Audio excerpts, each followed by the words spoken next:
The mug slipped from my fingers, shattering against the marble floor of the breaker's opulent lobby. Coffee bled across the pale stone, the rich brown stains spreading like a slow betrayal. The front desk clerk's voice echoed in my ears, cutting through the hushed elegance of the room. "Miss Walker, I apologize, but I can't find your reservation. I see bookings for your family members, but nothing under your name." Behind me, the sharp click of designer heels drew closer, an announcement before the attack. My sister Catherine's voice floated forward, every syllable sharpened for an audience. "Oh, Helen, you finally made it." She adjusted the strap of her Hermes Birkin with a flourish, ensuring nearby guests caught the brand and the moment. Her tone was sweetened with venom. "How strange. There's no reservation for you." She stepped into my space, lips curving into a smile she wore like a trophy. "Actually, I only made reservations for our real family. One room for me, my husband, and Amy, and one for Mom and Dad." Through the lobby's ornate mirrors, I caught the reflection of our parents deliberately turning away, pretending not to see. The sight stung sharper than Catherine's words. The $3,200 theory dress I had chosen so carefully for our Thanksgiving dinner suddenly felt like a costume, something borrowed from a life I had never been allowed to claim. "My name is Helen Walker. I'm 33, a pharmaceutical research director, and this is the story of how my family learned that actions have consequences." For years, I'd been the family's outlier, the one who built her life from scratch, climbing on scholarships, sleepless nights, and 80-hour work weeks. Catherine had crafted an Instagram-perfect existence, all funded by our grandfather's deep pockets. $30,000 monthly allowances bought her closets of couture, Amy's private school tuition, and the illusion of success she flaunted online. I had seen the bank statements myself while helping grandfather with his accounts during his brief hospitalization last year, something Catherine had never offered to do, despite his repeated requests. Standing in that lobby, I felt the heat of humiliation crawl up my throat, then something colder slid in beneath it. It was clarity. The same man who taught me to stand on my own had, without meaning to, raised the rest of them to believe the ground would always hold them. They had never learned balance. They had never learned consequence. And now, they were about to. I inhaled slowly, my voice steady when I finally spoke. "I see. Then I'll leave. No scene. No tears. No begging for a place at their table." I adjusted the handle of my navy Rimowa suitcase, the one I'd bought with my own money, not grandfather's, and gave the front desk staff a polite nod. As I pulled up the taxi app on my phone, Catherine's voice rose behind me. "Wait." But I was already walking. My footsteps echoed across the marble, the sound far too calm for the spectacle she had planned. Dignity was never in her script. Through the glass doors, I spotted my niece Amy, her tiny frame lost inside an absurdly expensive dress. She fidgeted, glancing around as if she'd been waiting for me. Every Thanksgiving, I brought her a gift. This year's was a pearl hair clip, chosen for the young woman I hoped she'd grow into, not the accessory her mother would parade. It remained untouched in my suitcase. In the back of the taxi, I dialed grandfather without hesitation. Since our monthly financial review meetings began last year, we had grown closer than I'd ever been with my parents. He always carried himself with perfect composure, but the warmth in his voice as he answered still caught me off guard. "Helen, what's wrong?" And in that moment, I knew the balance of this family was about to shift. Grandfather sensed something was wrong immediately. Our scheduled calls never fell on holidays, and he knew I was supposed to be with the family at the breakers. "I have something to report," I began, my voice flat, stripped of all emotion. I laid it out exactly as it happened. The missing reservation for me alone, Catherine's triumphant declaration about the real family, our parents' silent complicity. I spoke with the same clinical detachment I used in pharmaceutical research, facts, not feelings. In my field, the data should speak for itself. On the other end, I heard his breathing grow slightly rougher, the only crack in his otherwise perfect control. "I understand. I'll handle this from here," he said, his voice low and heavy. What happened next unfolded with the precision of a clinical trial. Within 15 minutes, my phone lit up like a fire alarm, 10 missed calls from Catherine, a dozen voicemails growing more frantic, and a flood of texts. Grandfather had clearly acted on the contingency plan he once described to me in our financial review meetings, one he had never needed to execute until now. Catherine's messages. Helen, Amy wants to see you. She was looking forward to our annual Thanksgiving. My friends are coming for dinner tonight. I was going to post our perfect family Thanksgiving on Instagram. Do you know how embarrassing this is? Then came the emails from my parents. We could have added another room, but as Catherine said, we prioritized the real family. You're independent now, aren't you? With your salary, it shouldn't be a big deal. Why are you being so emotional?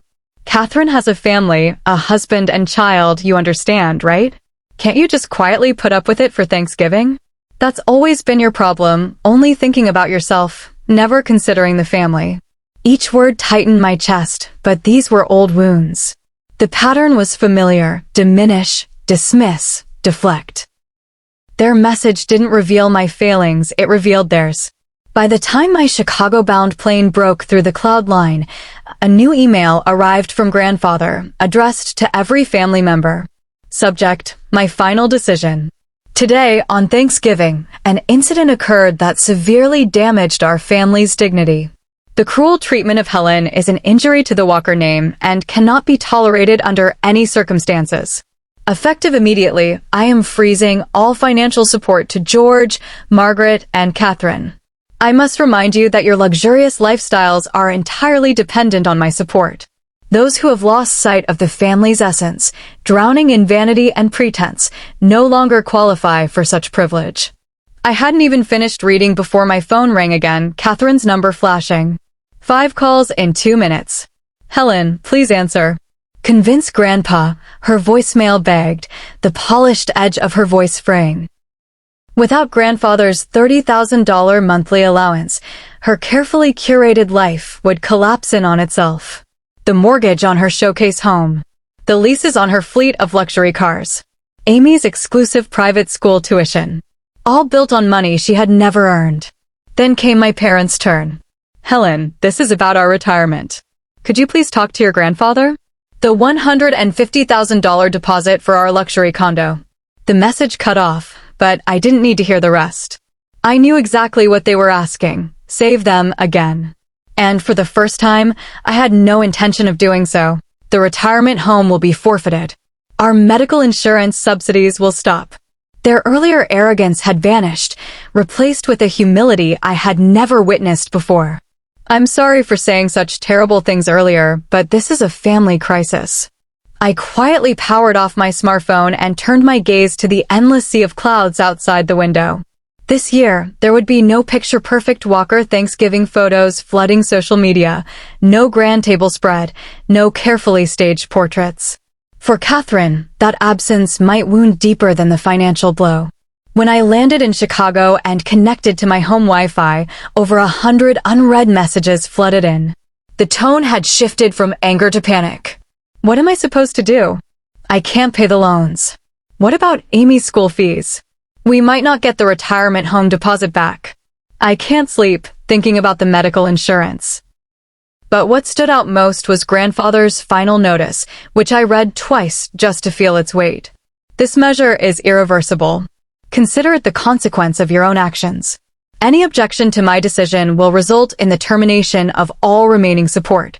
I set my phone down and brewed tea in my kitchen. By now, I would normally have been seated at the Breakers' $200 per person Thanksgiving dinner, a meal my sister's family flaunted online every year. Yet I knew the truth. Behind those gleaming photos, they had been juggling overdue credit card bills, always chasing the next image to maintain their illusion. Another call came in, this time from Catherine's husband. Panic edged his voice, but beneath it, I heard the unmistakable strain of blame, criticism of Catherine's spending habits. Cracks, I realized, were beginning to appear in their marriage. Reality was setting in. I turned toward my apartment window, where Chicago's night skyline shimmered against the cold. I thought about my own credit card statement, paid in full every month. My own modest luxuries, always within my means. No debt. No dependence. Grandfather's words came back to me. Vanity is for others. Savings are for yourself.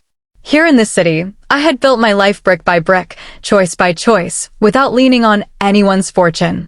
And now I could feel the strength of that independence like steel under my skin. The calls kept coming, but those voices could no longer reach me. 2 weeks after Thanksgiving, Chicago received its first December snow. My daily routine at the pharmaceutical lab carried on as usual, but my family's world had fractured beyond repair. Catherine's Instagram, once a daily parade of luxury goods and exotic backdrops, had gone silent. Her last post, a Hermes bag artfully placed on an upscale restaurant table with the caption #DreamLifestyle, now sat beneath dozens of comments praising a life that no longer existed.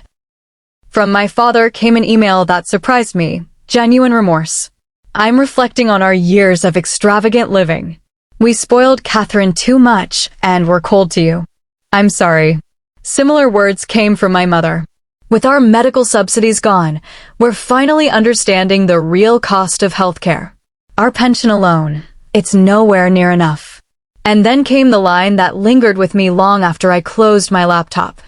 I finally understand how luxuriously we were living, not because we earned it, but because it was given. Catherine's situation was unraveling faster than even I had imagined.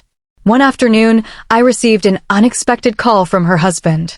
His voice was tight with exhaustion, the kind that comes from watching a life crumble in slow motion.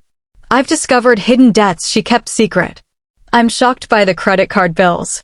We can't maintain this lifestyle anymore. With grandfather's support suddenly gone, their carefully crafted facade was disintegrating. We're considering moving to a cheaper house, he admitted. Looking at public schools for Amy too. Catherine cries every night. The weariness in his voice carried both frustration and resignation. Even their marriage, once showcased as flawless on social media, was beginning to fracture. In contrast, my own days remained steady. I left for work at 8 a.m., returned by 6 p.m., and spent weekends with my investment study group, reviewing strategies, attending savings seminars.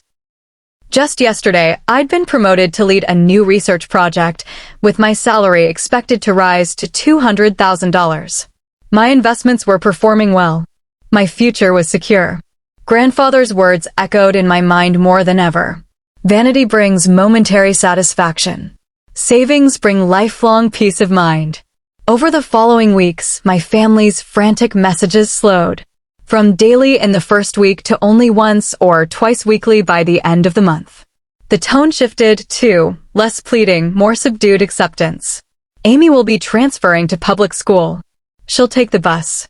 The sentence from Catherine's latest email stunned me, not because of its content, but because it carried no embellishment, no desperate spin.